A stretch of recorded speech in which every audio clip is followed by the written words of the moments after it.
It's us, and we're into the last hour of the show, which is always full of great music, and today also a great musician and a decent chap too.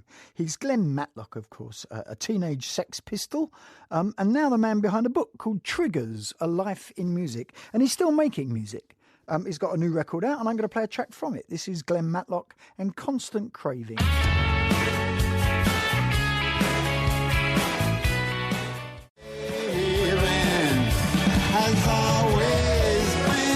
That's a fantastic version. Well, it would be, wouldn't it? Because it's by the man sitting opposite me, who's been on this show before, it has to be said. Just a few times, Robert. How are you doing? I'm all right, Glenn. Glen Matlock, that is, of course. And he's here because of A Life in Music, which he's undoubtedly lived. And that's the subtitle of his book called Triggers. And I was really stupid because I didn't get the pun.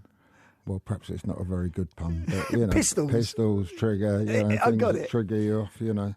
Indeed it was. And what, in terms of your own, what triggered off music for you? What was the spark, do you reckon? It's sort of all in the book, really, but there's a few things kind of came together.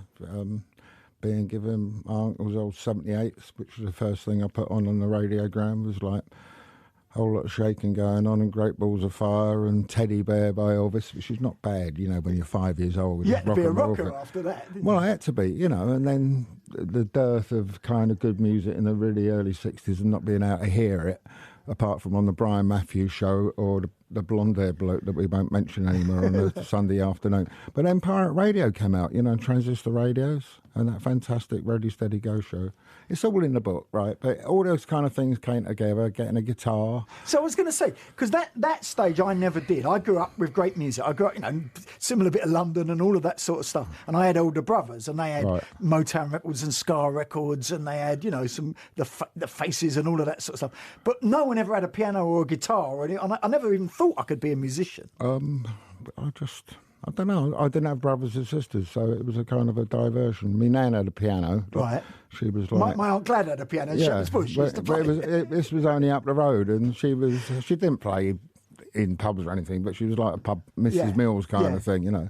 So there was a bit of music going around, and then one day my uncle came home with a big case, and I said, "What's in that, Colin?" And he opened it up.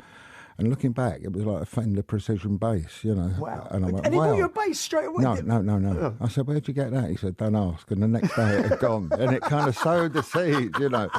And then I met some people later on in my life who brought a bass out and said, "Where'd you get it?" And I said, Don't ask. There's a bit of that in the book. Yeah. All right, so let's leap forward a few years, right? So you start out kind of enamoured with rock and roll and all of that sort of stuff. And then you find yourself in a sort of a slightly strange Saturday job almost, working in Malcolm and Vivian's shop in the King's Road. Now, I remember my first visit to, I don't know if it was Sex or Seditionaries at the time, I'm not sure. But I remember hiding in the phone box next door. You know, trying to build up some courage to go inside, because it was the scariest place I'd ever been. It was a bit weird, yeah. And but back then it was funny because, you know, I started off with rock and roll, and we ran the sitting room and a radiogram. And then all through the late 60s, really early 70s, you know, you had prog rock and hippies and all that. And I walked into the shop and it was like going back to my nan's sitting room, you know. So radio going, didn't have a piano, although he did have a piano later on, actually. Did you? What was it? In the shop. I mean, was it... Did it feel exciting to be part of that in the early days, or was it just a Saturday job, if you know what I mean? It was a Saturday job with knobs on. Right. And, you know, I was still at school when I started there, but, you know, there's all these people coming. The Rocky Horror Show, which everybody knows is a movie now, it was just a play down the King's Road Theatre. Yeah. And the cast would come in. Malcolm and Vivian had done some clothes from Eddie, Little Nell, Richard O'Brien used to come in. And then there'd be all these people, because, like, the shop was the wrong end of the King's Road. Yeah, it was still the scruffy end down there, wasn't it? Yeah, but that's where Granny Takes a Trip and Alcacera was and stuff like that. And you'd see Brian Ferry and Anthony Price sort of, you know, 70s word for you, trolling down the King's Road to some restaurant or something. And I was in the middle of what was going on, and it proved to be the most happening place to be on a Saturday afternoon in London. I mean, King's Road back then, when I'm a bit younger than yourself, so I was a sort of soul boy in you know, pink pegs and a pair of plastic sandals and a wedge haircut. That's all right. And They had a few of them coming in. There was all these guys coming down from Wales, like Chris Sullivan and all those kind of people. I met Chris on the King's Road when we were about 16. Oh, really? Was he in the phone box too? No, he was much bolder than me. Yeah, he didn't have to hide in the phone box. As the kind of guy who's cowed by button B, No, he wasn't indeed. But so, at what point did that morph into the Sex Pistols, if you like? Because obviously, Sex was the name of the shop. It's kind of it became called Sex after Let It Rock. Too fast to live, too young to die. Too young to die, although it was called Let It Rock. And then they changed it to Sex because they got a bit fed up with the Teddy Boys thing. But that's how I met Stephen Paul through there, and in tandem, I got a bass and I was learning it a little bit, and I overheard them talking, saying, they was looking for a bass player because the one they had, Paul's sister's fiance, Dale, never turned up, right? Dale Noon. Hello, Dale, if you're listening. Right, it just all filtered in, and we found John through that bit. It was just through happenstance and gut feeling, being in the right place at the right time. Let's talk about John Lydon, or Rotten, or as people would know him, I guess. Right. Always a difficult character, it has to be said. I mean, I've interviewed him a couple of times, not as often as I've interviewed you, because he's quite hard work. Well, he's Arsenal. That was entirely. I thought you were going to say something else then. Yes, he is indeed. I'm glad you didn't. I've moved on. Was the sort of dynamics, because you had Steve Jones and Paul Cook, who were real kind of Shepherd's Bush lads. Well, they could have just walked out of Budgie, really. And then you had yourself, art school, bit arty, all of that sort of little bit arty. Yeah. And then you had John, who is, again, a very different character. I guess that sort of tension between those different characters was part of it. I think that's kind of what made it work initially. It was... I kind of got on with John. I think John would say he got on way with me initially, but things change, and you get a pecking order, and in bands there's kind of like politics, Always. Yeah, but you don't necessarily, you're like all gung-ho, oh yeah, hey, let's, I'm a bit Cliff Richard, hey, let's do the show here kind of thing, and John's like, why should we have to, So there was that tension. But, John was fantastic when he sort of found his stride, He's sort of second generation Irish immigrant. You talking in the book about how his Catholicism was actually a big part of his... I assume that. I assume that. I mean, Anakin UK, I am an Antichrist. CMB bloke wouldn't even think about that. And John's even gone, oh, maybe, and considering there was another set of lyrics he had to go out writing out, going on about...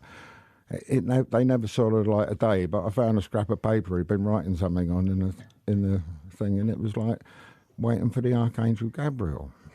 So something going on there. Yeah. Now, whether he's got a hang up about it, I don't know, but it must have influenced his kind. When it really kicked off and went completely mad, and you're Public Enemy #1, and it's every tabloid paper and all of that sort of stuff. What did that feel like? Was it exciting? Was it frightening? Was it? Initially, it was. It was fun. It just seemed daft. You got to put it in context with what was going on in London and England at the time. It was 3-day week, strikes everywhere, power cuts, the IRA, rubbish piled high in the streets, and then they're picking on us. But I felt like a kind of a sop. It was like, I'll talk about these oiks instead of what's really going on in the country. So in a way, it furthered our career a little bit initially. It was also... You see how the media kind of works. I mean, one of the main things I remember after the Bill Grundy show, I got called in for a press conference with the other guys, and they were there first because I'd moved out to Chiswick at the time, and it took me the longest to get there, to do a press conference. And like the Mail or the Sun or the Mirror wanted to take some pictures of us on the sofa, and the guys in the press who take pictures, they're all lads like you, and trying to get in. I said, oh, can you squeeze in a bit? And I'd had a can of beer, and I burped, and I said, oh, pardon me. When it came out the next day, it was, and when asked to move closer together, bass player Glen Matlock just belched. He didn't say, oh, he said, pardon me. I thought, oh, so that's how it works, All right, so the Pistols come out, one amazing album, and it is still, cataclysmic, that record. And obviously you wrote quite a lot of it and all that. And then there's it falls apart a bit, you get oiked out of the band or whatever happens. Did you sort of think it was all over then, or was it now? You were a musician for the rest of your life? I've always wanted to be a working musician, and I think I've kind of achieved that. I've good mates with Clem Burke. He's always playing with as well as being the main drummer, well, the only drummer in Blondie and an integral part of it. He's always doing other things because you've got to kind of keep match fit, you know. Through being a musician, I got to travel the world and work with some very interesting people. I mean, I'm quite proud. I was sitting outside and you played Goes to Prince's. Which sounded fantastic. Yeah, I know, but at the end of it, the piano comes in.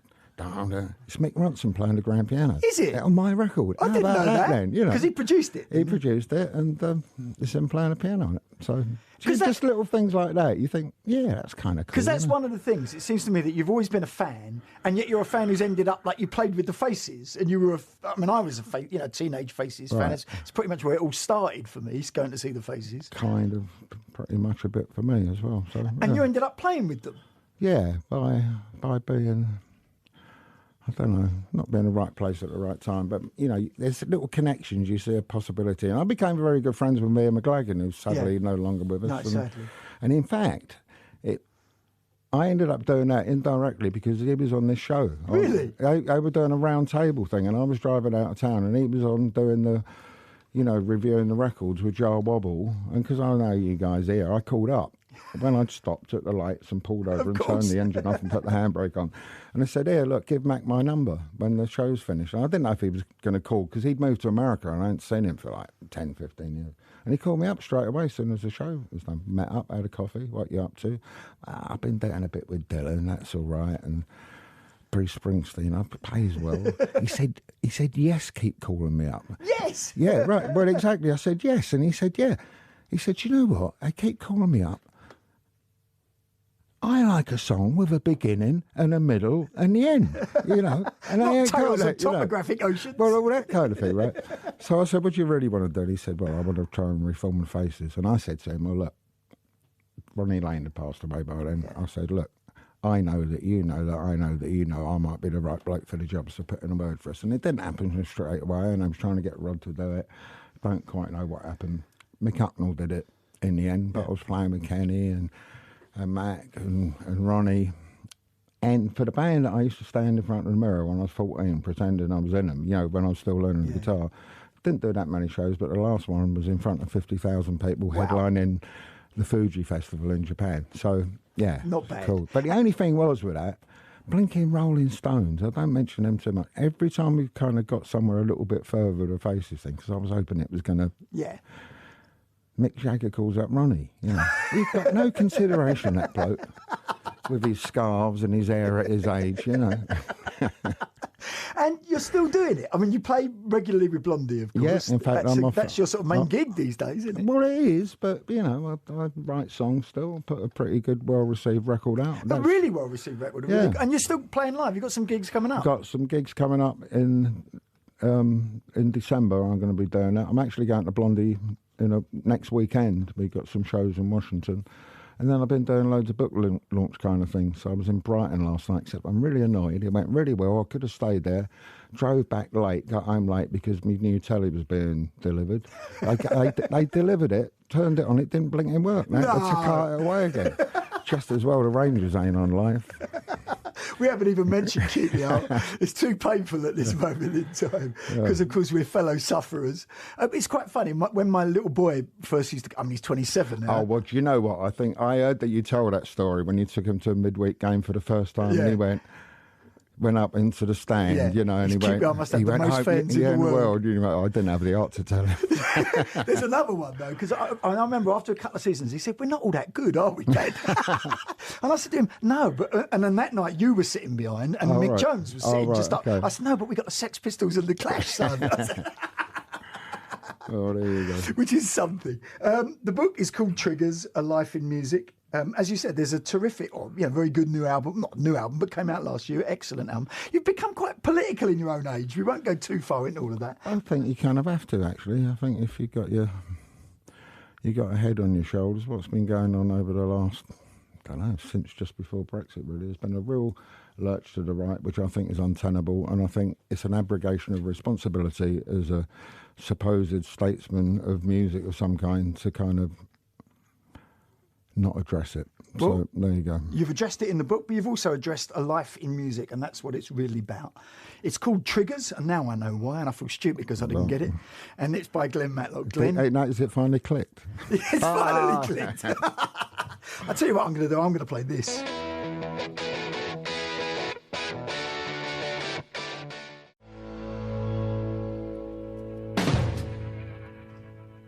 Am I allowed to say that I think that's the greatest rock and roll record ever recorded? I'm not a big rock fan. It's not my particular type of music, but it's just got everything. It's got that Ian MacLagan's fantastic barrel house guitar, Ronnie Wood's lead guitar playing on it with that sort of sounds like a car crunching through the gears. It's got one of those classic kind of clip-clop bass lines by Ronnie Lane, and then Rod, you don't get better than that. In terms of British kind of vocalists, Rod Stewart, in his pomp, was just the very best of them all. And if you ever got to see them doing that live or doing anything live, they were, for me, the best band of all time. Absolutely loved the Faces. And I know that Glenn, because I've read his book, Glenn was very much kind of influenced by all of that. And I think an awful lot of those early punk bands were, really. There was a bit of Faces and a bit of Mott the Hoople and a bit of kind of Lou Reed and a bit of David Bowie, and it turned into punk rock. Anyway, there you go. That's just me musing on all of that.